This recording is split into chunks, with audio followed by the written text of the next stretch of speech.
I think it's an interesting perspective to have the connection between the knowledge, power, and the creativity practices we find in different institutional settings. And what I'm trying to develop in my presentation is the notion of design and design thinking in different institutional fields, which I reconstruct as epistemic fields.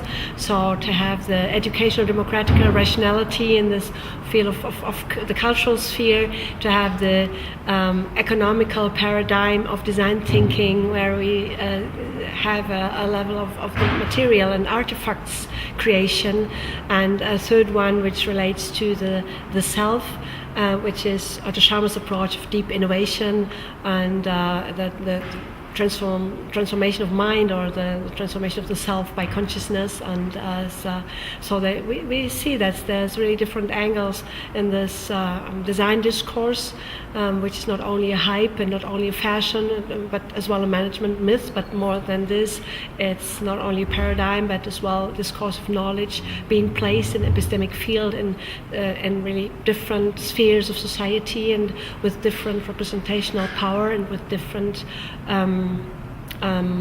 acceptance and acceptability in all those settings. So I think that's the message actually of my contribution, and I think it will be interesting to see what design thinking brings about in the future as a potential, which I definitely see in the field of praxis, to see what is the notion of ideas and bring about something new in our institutionalized world, where we definitely need openings, I think, in many fields, and but as well see which kind of rationality, and as well which disciplinary knowledge comes in here, which will be kind of a shaping force as well for the results and for what we bring about as a society and as a culture.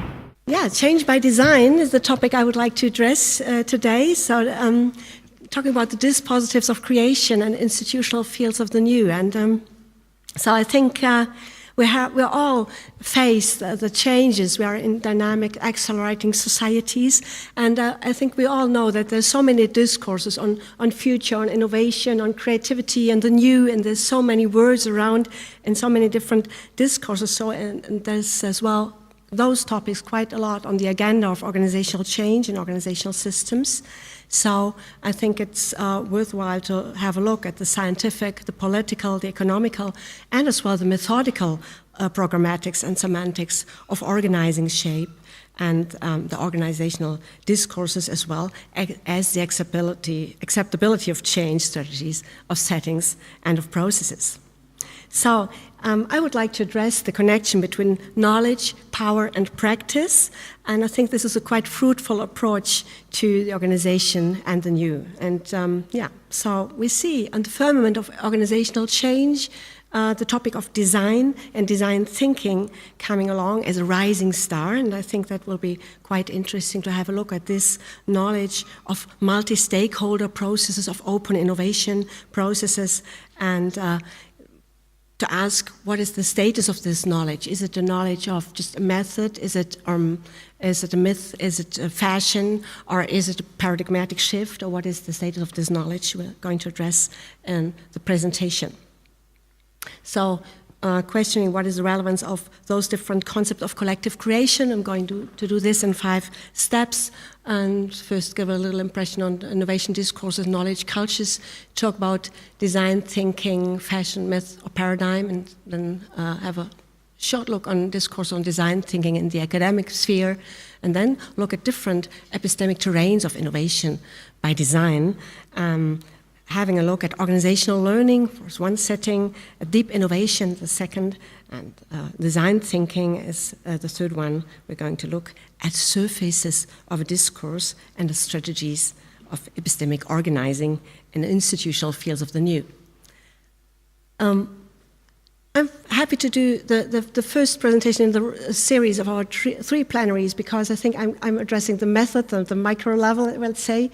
Our colleague Rudy Tippold will go to the meso level of institutional networks, and Michael Peters, who works a lot on those topics, of course, and is so much, you will have seen the books presented outside there, is much, will talk a lot as well on the global discourses of openness and open discourse as well. So I think that will be a very nice fit together, those three levels or the three perspectives we throw on the topic of organizing the new by design. So the status of the following remarks I'm going to make is that based on the discourse analytical perspective, I will present a heuristic model of institutional knowledge cultures. So it's not a realized discourse analysis as such already done, but it's a heuristic based on knowledge cultures as epistemic terrains of innovation knowledge, and to have this picture and to visualize this in the field. So I think that's quite interesting to see those fields of power and the potential of visualizing this situated knowledge in the field of power in those institutional fields. And I think that's interesting to follow on this method as well, and methodological approach for visualization in the future. So I'm trying to do something new as well regarding methodology and method and institutional research, by the way. But we'll see how it works out. If we have a look at innovation discourse and knowledge cultures, and the first we see there's, at the world level, and Michael is working a lot on this, as I mentioned already, we have those political, economical, programmatics, and within the whole range of neoliberal strategies, we see the whole discourse of global innovation, the information and digital economy, the knowledge economy, the creative economy as topics coming up in a row, and having this topic of knowledge as a crucial topic, of course, related to IT and to the information technologies, which have, of course, made a major shift, and Manuel Castells has been working a lot on this, of course. So the distribution of knowledge and the topic of knowledge as such becomes high relevance as a topic of limitation and control, if you think of the copyright and piracy of brands topics, but as well as topic of opening regarding the non-controllable knowledge spaces, and as well the topic on the discourse on common goods. So innovation and the search and the quest for the new and for the new market knowledge is kind of a battle cry, you could say so, of the global economy. The better, the quicker, be ahead of others. And we have this, Agnieszka has been working on this on the European field, and we know as well the European higher education discourse is quite present, I think, this strategy of being better than the others, being all this. I think the paradigm of winning and losing and being more ahead of others is in this field here in our programmatics quite strongly given, I think. And then we have the other space there, the social cultural studies, which of course address as well the social and societal conditions of human existence and self, and the notion of culture is here related to the global knowledge cultures, and as well there the question of power comes in, and addressing the topic of post-colonial discourses, questioning the established knowledge cultures, knowledge orders, power relations given in the Western dominance or whatever topics you might address here. There's a long, the postmodernity debates is coming in here, and addressing, as I mentioned Castells already, with the network society and the open society, with Michael works on, and as well the strong discourse on global creativity in an affirmative sense, but as well in a critical sense, to really question traditional spaces where knowledge was assumed to be, and others should just listen or not have their own view. So the whole notion of learning society and creative class are topics from here, creative class, with Richard Florida's book. And so with this, as well as with those discourses coming in, the multi-perspectivity topics, the question of values, the questions of patterns of a good life, and the question as well of the situatedness of knowledge in the network society. And you see this bubble here, the analysis of discourse looks at all those different discourses and tries to see the connection between creativity, rationalities, the knowledge discourses, the political programmatics and economical programmatics as well, and see what happens there in those institutional fields. And I think there's an interesting analytical perspective as well for organizational studies, of course. And then we have this bubble of the methodical discourses where system strategies in the past have been topic for practitioner discourse. And people said, well, leave us alone with methods. I mean, why should we care about methods and academic discourses? That was felt something to be addressed by practitioners only. But of course, we have to take into account that there's a rising interest in innovation methods, that there is a rising interest to see what intentional strategies of change and innovation set into knowledge contexts as well and institutional worlds and logics. So there is a general shift within method discourses I would like to address and really to see what's going on in this field here of methodical discourses, where we talk about large group interventions, the design thinking, or deep innovation, or ecosystem innovation, as just to name the strong methodical discourses at present. And so if we have a look here, not to talk too long.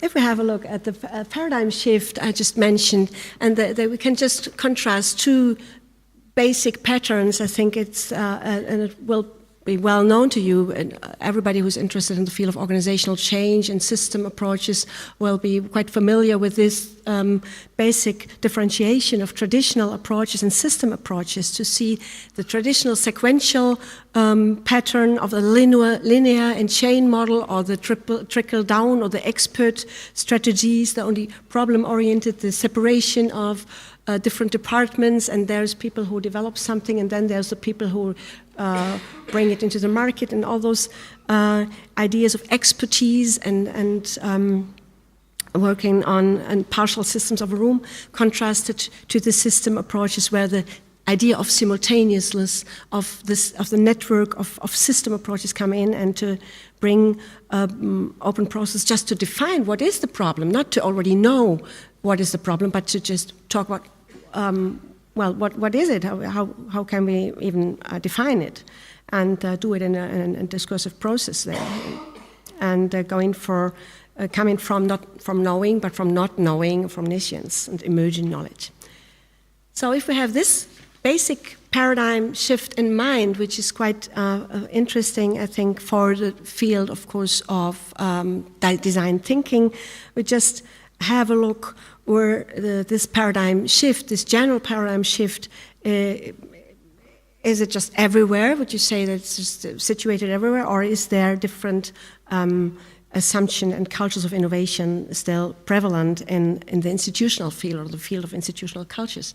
And having a look of those bubbles here, then we have, if we look at innovation discourse, not at the global level, but at the meso level, of the level where people talk about innovation theory, then you see that there is approaches thinking about the, innovation as something, as an asset of something material, as something which is, as I said, the old paradigm, or the traditional, the classical approaches here, the closed shop approaches of there is some people, developers, and there's others who just are the recipients of the new, and the separation of production, diffusion, or the top-down and trickle-down and simple transfer models we have in the field of innovation research. There is approaches, quite strong tradition in this, of course.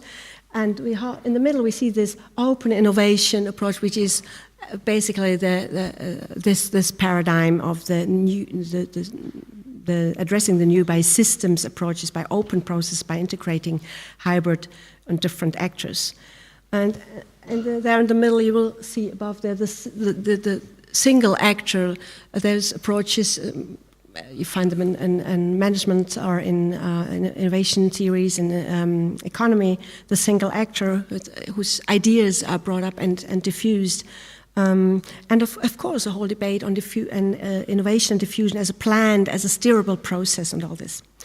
And if we go more into this left field there, the knowledge approaches, then we are in social sciences, cultural studies approaches, thinking about the complexity of change and the network approach and all those independent actors who have to be brought together and who have to communicate and to really, in process of selection and adaptation of goals and measures, develop something new. So you see, we can differentiate different axes here of fields or spaces of knowledge of the new and the concepts, how the new comes about and the theories of innovation. So some traditional ones which are more in the hierarchical, control-oriented field over here, some which are more in the market entrepreneurial tradition, in the kind of the single actor and the plannable, steerable process of innovation, and more the cultural and sociological, if you wish, social sciences approaches here, which would go for complexity approaches to see the difficulty of change as well. Yeah, it's difficult to see from there. Oh, I'm sorry. I will try to manage. Or maybe you can sit there, that might be easier. So you could just move over there. That helps, hopefully. Yeah.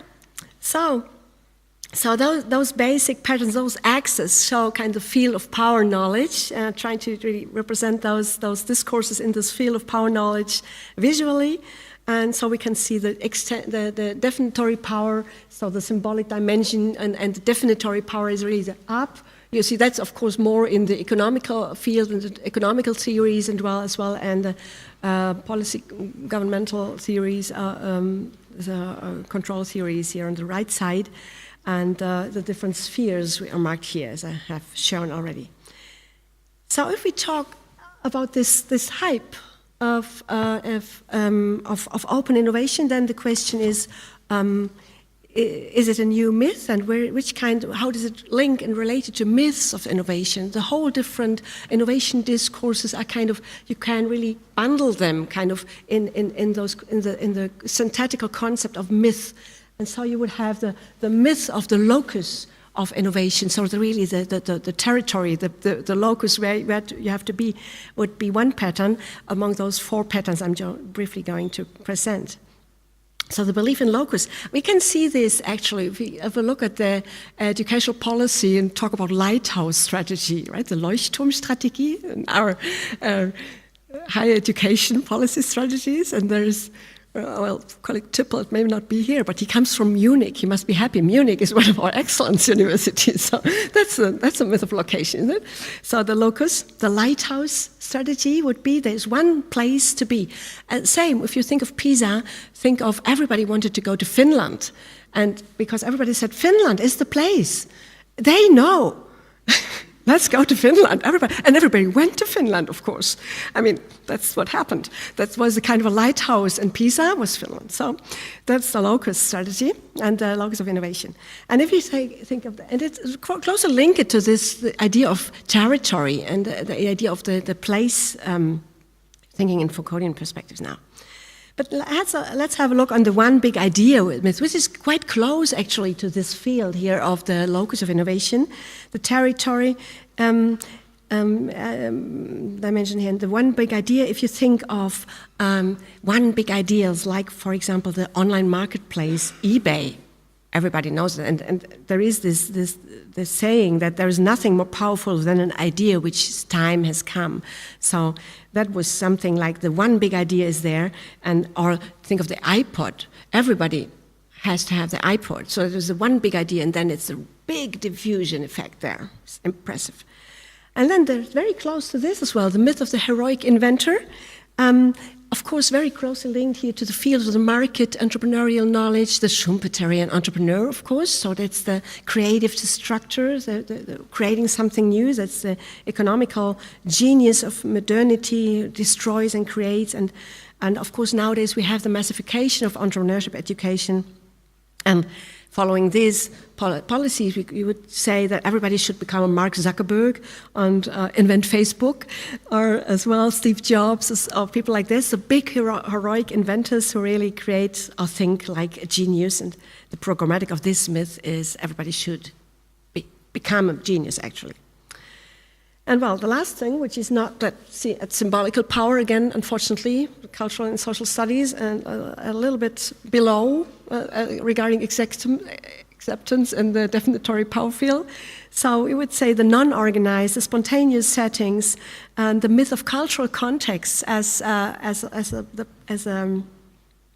spaces of emergence, and thinking of the spontaneous agglomerations of people, where you have those hippie settings, or we have those creative artists somewhere, and they move in some places in Soho, and then they get successful, and then the prices rise. Well, you know this, right? So this is the creative settings, which is a myth of the basic patterns, and we observe these social experiment spaces there, which lead to innovation and paradigm shift in innovation. So now we have a look at situated knowledge in fields of power. And as I said, we'll be not interested at all in this field at the right, in the hierarchical authority and control level here, because, of course, that's not going for creativity that much. There is the institutional rationality of a closed-shop innovation, of expert. We have examples of the Bologna process, which was not very open innovation process, I think. Well, others as well, I think. Or the OECD strategies for standardization, homogenization, large-scale assessments. So that's the reason why we have those numbers and those fields here, the statistics field. So large-scale assessments, or as well the concept of top-down strategies trickling down to the basic level. That's innovation approaches which are present, which are quite predominant in many fields of our societies and governance strategies as well. But we're not going to address this further on because it's not open innovation. More interesting for us is this field here between the entrepreneurial self and between the large group here, the social, cultural avant-garde, spontaneous order setting, I would say. Of course, in a methodized variant, we will see the large group interventions and other approaches there in the future now.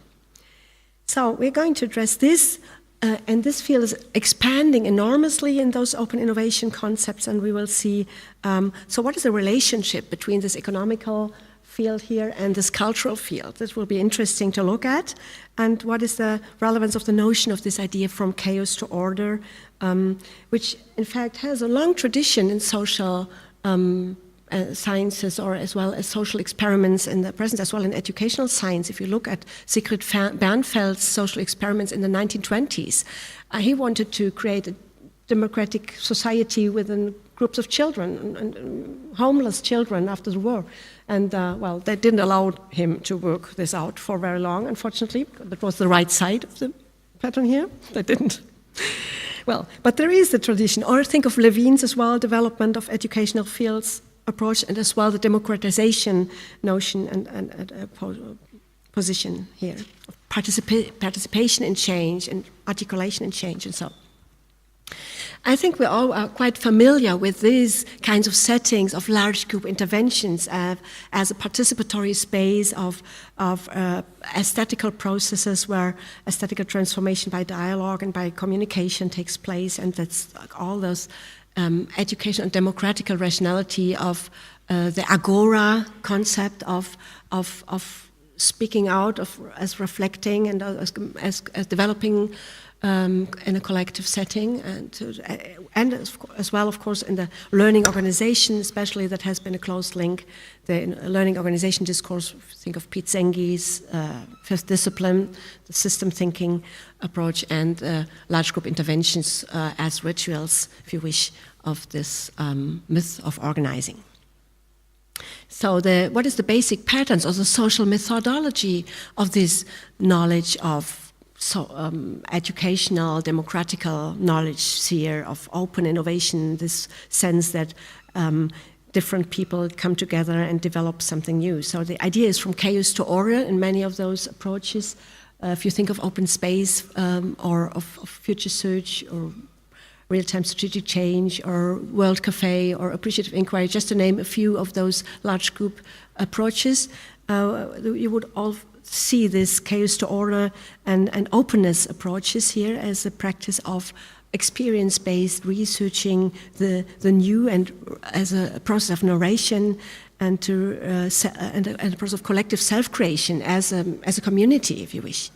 So the social as an informal setting, which organizes itself, and the concept of self-governing of this democratic community of responsibility is as notion coming along with this concept of innovation and open innovation. And as well, so the simultaneous change, everybody coming together, bringing in good ideas, and so we develop new ideas is the idea in these approaches and working on desired futures, not on manageable futures, not on plannable or shapeable futures, but on desirable futures, to really talk about if we bring the whole system into the room, if we have a phase of divergent thinking and bringing up all those ideas, and then we develop common ground, and from there on we develop action plans and develop something out on those wicked problems we have identified, but institutionally in general not addressed. That's the problem. We all know that there is a climate crisis, for example, but who does address it institutionally as such as at a complex level? So there is those wicked problems, and they are addressed by those strategies of systemic change. And we can see, for example, the transition town movement really brings those network approaches on. So Cyrine Bernshausen will talk about the transition town movement in Forum 8, this conference. So obviously we have had a strong tradition and as well as strong diffusion of system interventions and large group change. And I have been doing in my habilitation actually the shift of this traveling knowledge, if you wish, from myth to diffusion to questioning it and to really normalizing this knowledge. And it has been a hype in the consultancy market in Germany in the 19th, and of course in international settings there is a tradition which is older, but this hype has been normalized. So now it's kind of the practice people do in this field, and now we have a new hype which I would like to address now, and I would like to question whether this hype is fashion. Is it a myth or is it a paradigm, or what is it, this new myth or this new hype of design and design thinking? So we can see that here is there could be, of course, much more. There is quite a lot of practitioner literature, quite enormous amount of practitioner literature actually on this, and that's one of the indicators that it's a hype. I mean, last 20 years, you see the increase in published literature, so that's the first indicator of there's a hype. You have, as well, there's an academic discourse. We're going to talk about this in a moment. So as well, there's academic discourse, so it's a nobilization, it's acceptance as well in academia here. And there is, as well, we have institutionalization processes, obviously, because there's schools, there's universities taking up those programs and developing programs like the Stanford D School, Design School Stanford, or the D School in Potsdam, and as well, Applied University of Munich is bringing up a master's program on design thinking. And interesting, I was quite impressed by the fact that there's a very strong link between university and economy there in those schools. So it's very, very closely connected to the private market, we will see.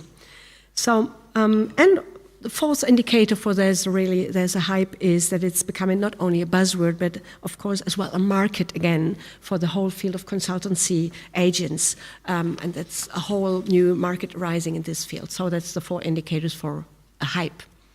Now, if we get some impressions just from the book we have here from Hasso Plattner, I don't know whether you're familiar with Hasso Plattner. He's a millionaire, or billionaire, in American he's a millionaire, trillionaire, billionaire. Well, it's really a lot of money, incredibly, and he's very rich. So he owns SAP. And so he's in informatics, and so a very rich man. So he can buy some universities, or he can produce some firms or so. And that's what he's doing. So he actually financed, I think there's a 45 million project, euro, 45 million euro project here with a design school, Potsdam linked to the Potsdam University as well. And he says in his book, Design Thinking, Innovation and Lernen, Ideenwelten öffnen, so learning innovation, opening idea worlds and of ideas. We can see the spatial installation, just a few glimpses here, spatial installation of design thinking settings at Potsdam D School. So the multi-perspectivity in mixed groups, you see the diversity groups here, you see the informality of settings, so not the classroom frontal, right? That would be the right side, but that's the informality, so many people just getting together, fluid interaction here, so the spontaneous order, see? The hybrid arrangements in space and time. You see the creative atmosphere. You see the material surfaces. Yeah, they're crumbling the paper, they're doing something, they really create models and so on. So the material surfaces of the creative process of design method. And as well, there's the process, which is understood as an iterative process of different phases intermingling with each other. And to really bring those elements together, which is a process, and in a way it's linear, but in a way it wants to be more open and mixed as well.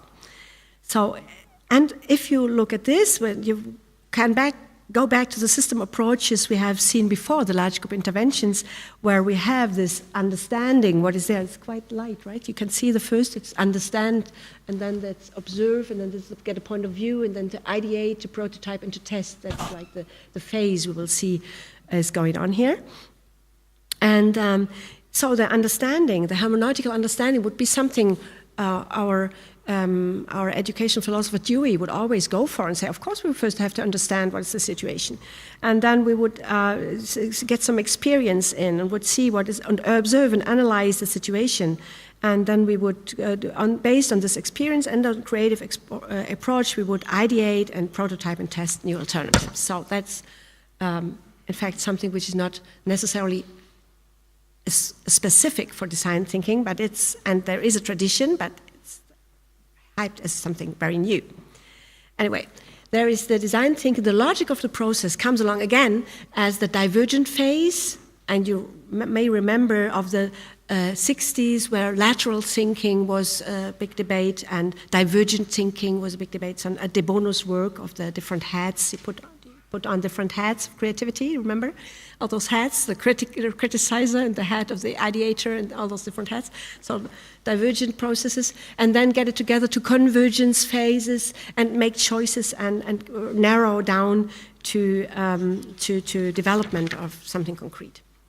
So that's as well something which is identical or something you would find as well in those other approaches as well. I think one major difference is not only that that large group interventions in general address the practitioner field and inter-institutional fields, if you talk about educational cooperation at regional level or whatever.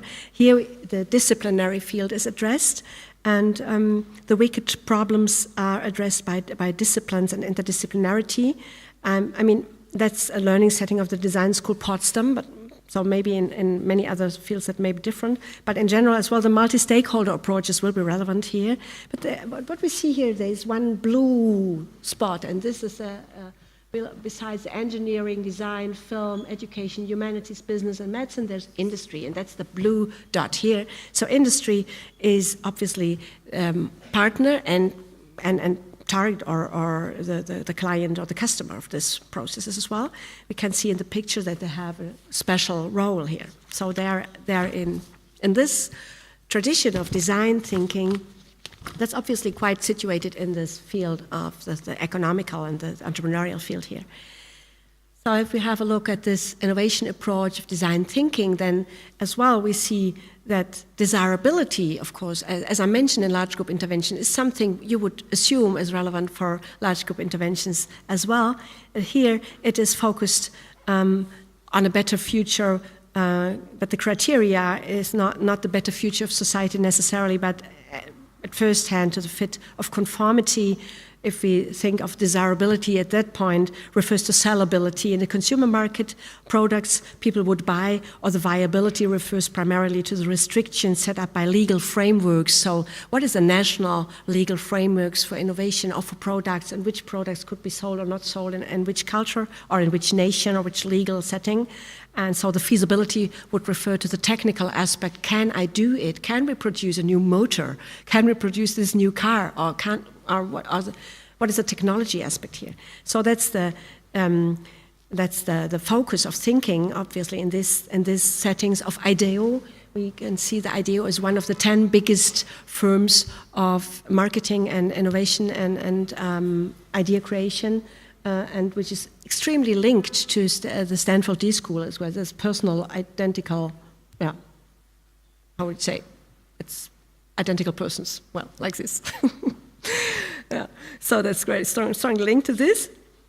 And so you can see that we have here quite strong connection to this economic field of economy and economical action as well. If you see those pictures and change by design, transforming organization and inspiring innovation, that's the kind of the strategic marketing approaches here to really think of the incremental and radical. And of course the revolutionary creation approach is the most liked one as radical innovation and as the really basic and fundamental potential of change there, and not that much the quality development and adaptations and have the old fields, but really to go for the radical is of course the most liked one market strategy, but any other will be addressed as well.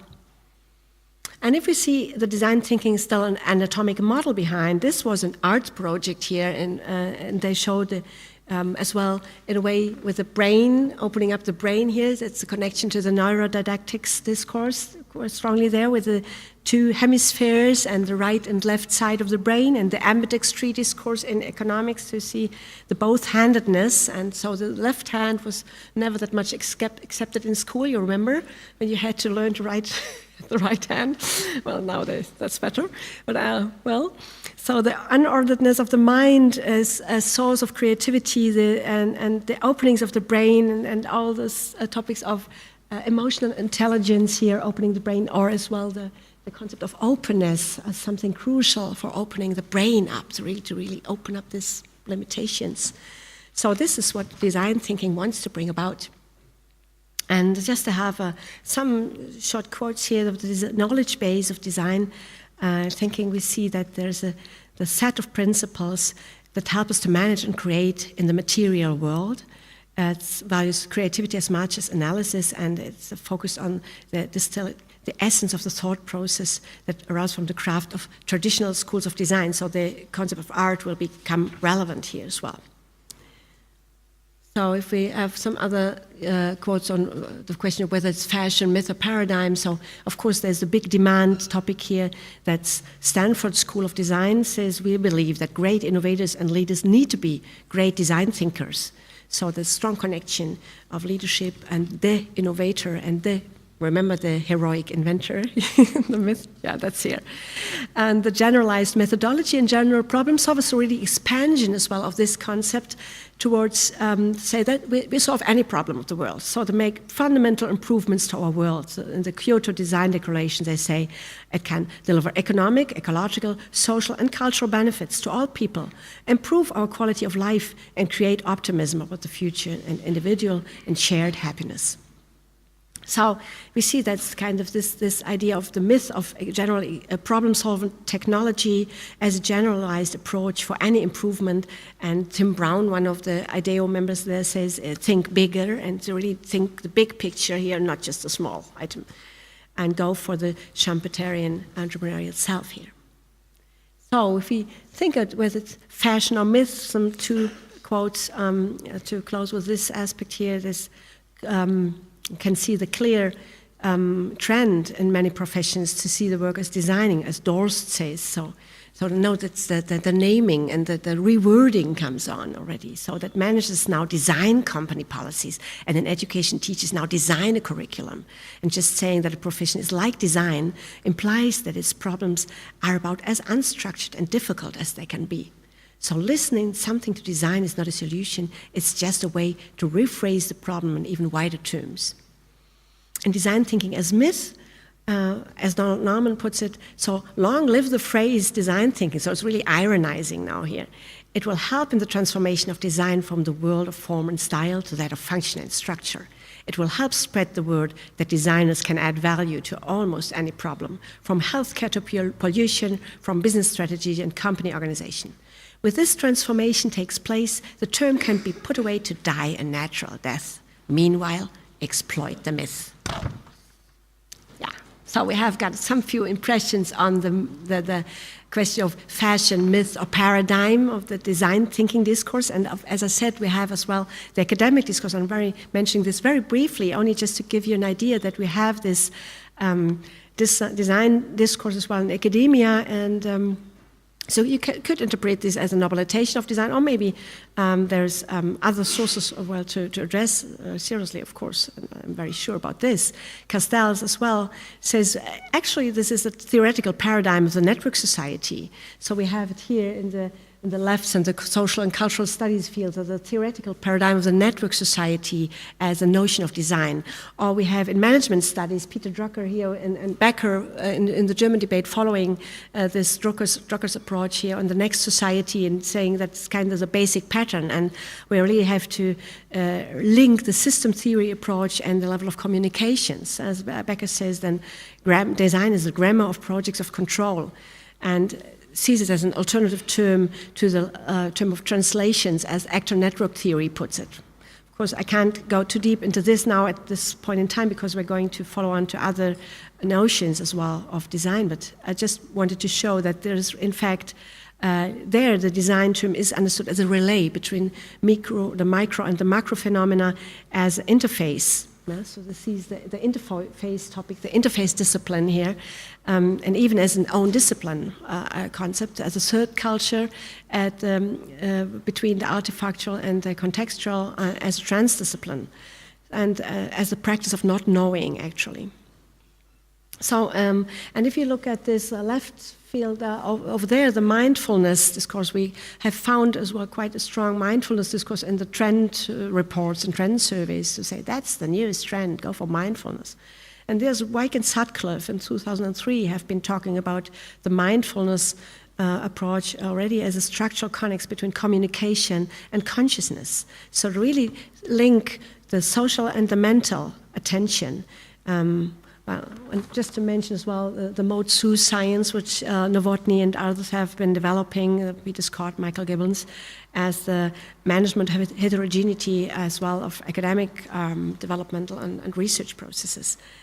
Well, I think we can see already that there is kind of a lot of a debate as well in academic debates here. We have, at the same time, we have the vagueness of the concept and term of design here. And given this vagueness and given these different fields, I just wanted to show again and just go to the third epistemic field of organizing design, because two we have seen already. We have been there in the cultural sphere of the spontaneous orders and the methodized approaches and large group interventions as a social complexity and social methodology approach, and with an educational democratic rationality. We have seen now the entrepreneurial self here with the design technology and the arts crafting material rationality in the design discourse in this industry related topics here. And we're going to address a third one, as I mentioned, Wyke and Sutcliffe's approach of mindfulness. We would go now for the quality of communication, and that's Otto Scharmer's approach when going for the self, going for the ecosystem innovation and the ecology of mind, which relates to Bateson, of course. You know, the ecology of mind is Bateson, system theory of Bateson, and so of the self, and calls this approach a deep innovation approach, following to the source and the who is the actor, who is the one who speaks in those heterogeneous, in those complex processes of network management, network development. And so, actually this slide is missing for me because my computer crashed this morning, but anyway, no problem. So here's the theory U, leading in front of blank canvas. So theory U is the approach Otto Scharmer suggests. So the U, of course, is the you, I mean, the me. self, right? The self, the you and the me. Leading in front of blank canvas relates to, you find here this picture of, many of you will know, which is Beuys, artist Beuys, well known in the 17th as an artist of fluxus and of democratization of art. And he said, anybody is an artist. Remember this, right?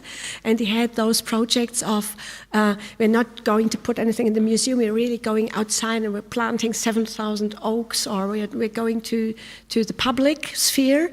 And art as a project of democratization.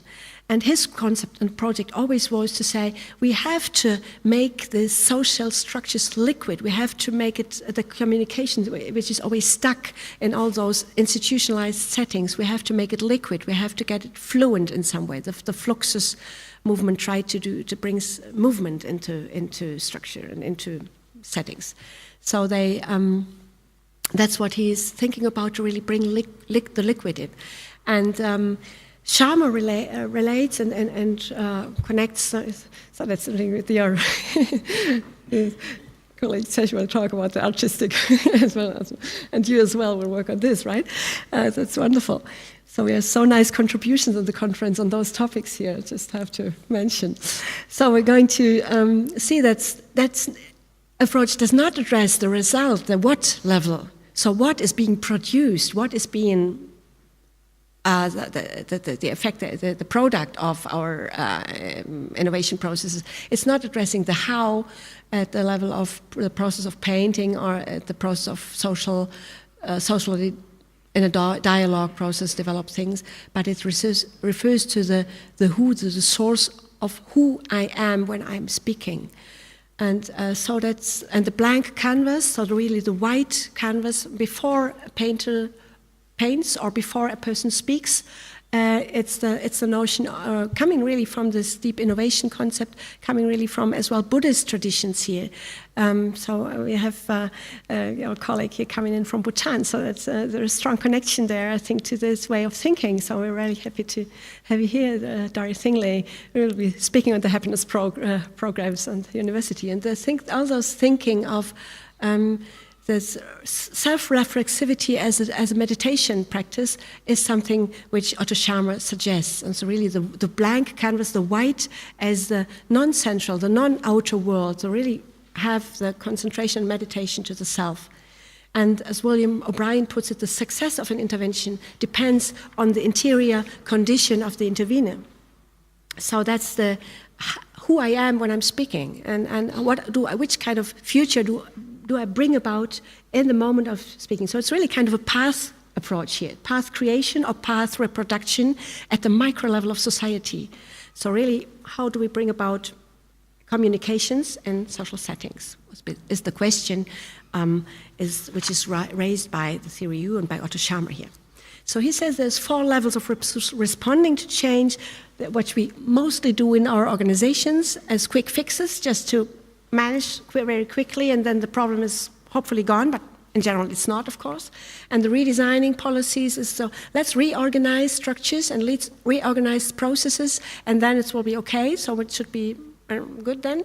And and the 3rd level to really go into the value and belief system, which cultural approaches would go for, and say, let's reflect on the foundations here of values and beliefs. And he says there's a 4th level we should address. This is the source of our energy. So what is really energizing, what gives hope, or what gives health, or what gives, in this sense, viability of inspiration and will, and to see where's the source of commitment and energy. So this is the level he wants to address with his approach. And he says there's different levels of reflexivity or non-reflexivity. At the first level, normally we are not really reflexive, actually, in the daily life. We just act, and the habitual dispositions or whatever you just do, and we not always reflect. Or we are reflexive after acting. We think, oh, that wasn't really a good idea. Oh, what a bad thing to do. Yeah. But so it's after doing, and he says we should reflect in the same time as we act. We can reflect as well. So it's kind of an awareness practice he's suggesting. not go for downloading and doing as you normally act, not going for debates, and but going for the transformative dimensions. He says the first one, the downloading and debate, is something which is reproductive, which is not transformative that much, and the tool others, the dialogue and presenting the generative flow in collective settings, would be a transformative approach, and would create, by having those different attentional structures, bring about obviously different results. So this is not related to objects and things, it's not, but it's related to the quality of listening and co-creation in any social setting. So this is the approach of social ecologies of innovation and an ecosystem innovation approach, where we said it's stepping out of criticism, of judgment, and of fear. And he says that's the three enemies of any innovation or transformation: is skepticism, the criticism. Well, skepticism is always good, I think. Criticism, judgment, and fear is difficult. And if we think of network settings, of multi-professional settings where you have bureaucracy, market, and cultural actors together, and they have to work out network solutions, becomes clear that reflection and reflexivity is relevant in order to step over the traditional mindsets, institutionalized sets of thinking as well. So he says we need an open mind, an open heart, an open will, which is an educational project, in fact, I definitely, I think. And as well, we know this heart, head, and hand concept of Fröbel already. So, but it's not related to the therapeutic or meditation or a purely spiritual approach here, but he addresses the conditions of our economy and society as a whole. And so he claims to do a social theory. It's not just a method he claims to do, but he says it's really social theory, and it's we have the whole concept of society, but based on the micro level of the practices of creation of the future by creating communication. So criticizing capitalism 2.0, as he names it, as a neoliberal project and a global crisis, he says it only supports OECD countries and leaves the rest of the world behind. So we have really the widening of the gap worldwide. That's he says that we can't go on from this. So we see there's an ethical position here as well, strongly connected to an ethical criticism. And he says we need a concept of capitalism 3.0 as a conscious, a sustainable, an inclusive, a globally oriented economy based on a different pattern of consciousness. He says this consciousness is characterized by a cooperating, multi-perspective intelligence and collective action. And so it's not revolution or evolution. He says it's an update, like a computer system update. Well, update of modes of capitalism, and says transforming capitalism from within was his dissertation. So now we're not going through this, don't worry. Just to see very briefly that he suggests a new paradigm in the, I think I have a pointer. I should have. See, that's wonderful. See, he says collective action from common attention and will, and besides all those crises which have to be addressed, like climate, energy, poverty, water, all those topics we know, leadership. And we need, especially if we talk about leadership, the co-creation and cross-sector innovation. And that is a topic of awareness, and it's not just a topic of material, different practices and methods, but it's a question of deepening democracy and from this concept. Now, I'm coming to conclusions now, because I'm having been presenting 3 different social or epistemic fields of design and design thinking, and I'm just going through them for remember what we have been talking about for the last few minutes. So we have been in touch with the large group interventions culture of the knowledge culture of design, which was the social complexity in system. We're talking about having the whole system in the room. It's a system-oriented view here. And so that takes place in the bring the system together in one space. And the knowledge of newness is related to organizational learning, as we have had it with Pete Zengi's organizational learning system thinking approach, a learning organization. And there is language, communication, vision as crucial topics there, and metaphors and narration, of course, very important as what is addressed in those processes. And who is there? That's the individual and collective, and it's a social body, if you wish, who's been addressed here as the actor of the new, and addressing difference in normative orders, and as heterogeneity as being the basic, multi-perspectivity as basic for idea gathering. And the how would be, it's a relational, it's because the system has to be webbed, has to be connected, has to be brought together. And so by the mode of social inquiry, which we know as well by the Socratian dialogue, as well we know it by the social inquiry concept of Dewey, where the experience and problem-based inquiry and learning process has been done, and processes which are representing and articulating and visioning performative processes as well, and inscenating approaches. So the strategy of the new we can find here is the agora, is the Greek model of the democracy as the place and as the public speaking of developing desired futures, a democratical educational rationality in this field of the new. And we have seen the second one, which was the economical sphere here, with the design thinking in this complexity of objects and surfaces as a factual reflexivity and creativity. We have seen those innovation labs here in industry. We have seen that it's a topic of shaping products from ideas to innovation, and it's on the level of structures and processes, and that multi-perspectivity and strategic diversity management are innovation strategies there in the field of product creation and design. And so this is the recombination approach and materialist physical innovation discourse, you can claim this. And the third one we have seen is the complexity of the self. So we come in, and the theory you're addressing the complexity of the higher self, as Sharma names it. So from the small self of the daily life, which is not reflexive, to the higher self of the ethical, aesthetical, transcendent subject of deep innovation and self-reflexivity, which is aware of their own practices and any moment and any time, any place. And so what is the inner point from where we listen, from where we speak, linked to this ecological paradigm of consciousness and the ecology of mind and deep innovation. So that's the aesthetical and creative and ethical process here, and philosophical transcendence approach.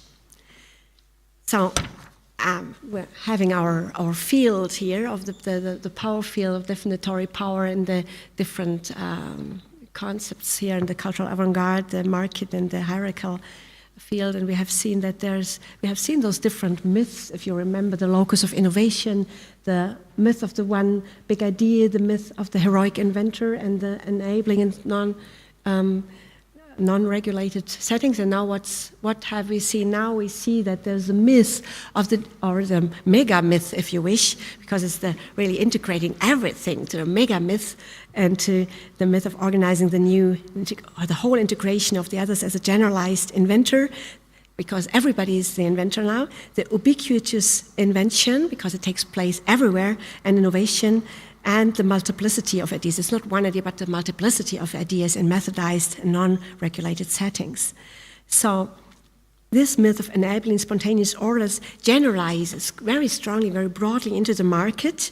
And I think it will be interesting and relevant as well to reflect which logic will become dominant on which logic, and I think that will be something to follow on and to research as well, the logic of educational processes or large group interventions, or will there be a shift in those power dynamics towards economical logics going on here, or claiming the truth, as well at the level of professionals and as well of institutions. So who will be asked to design and follow on those processes? Maybe education will not be the partner for this in the future. Could be. So we should be aware. Shifting towards this general claim of problem solving of any problem now we have, maybe with this shift into the economical mode that might marginalize educational knowledge and profession, and that might imply a specific mode of creative knowledge creation for the market.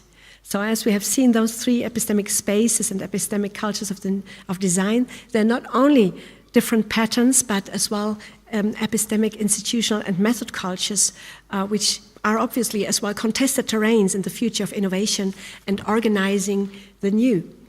And just the last sentence, which will be, in fact, coming back to the Foucauldian works of the Panopticon, and we can see that it's kind of the conversion of the gaze we can observe here, which is this old picture of Foucault here, which many of you will be familiar with the Panopticon as a dispositive of normalizing society and organizing everybody around this norm and the constant vigilation by this tower in the middle and tower of control, and which is very efficient and effective strategy of power because everybody feels observed and then will act already.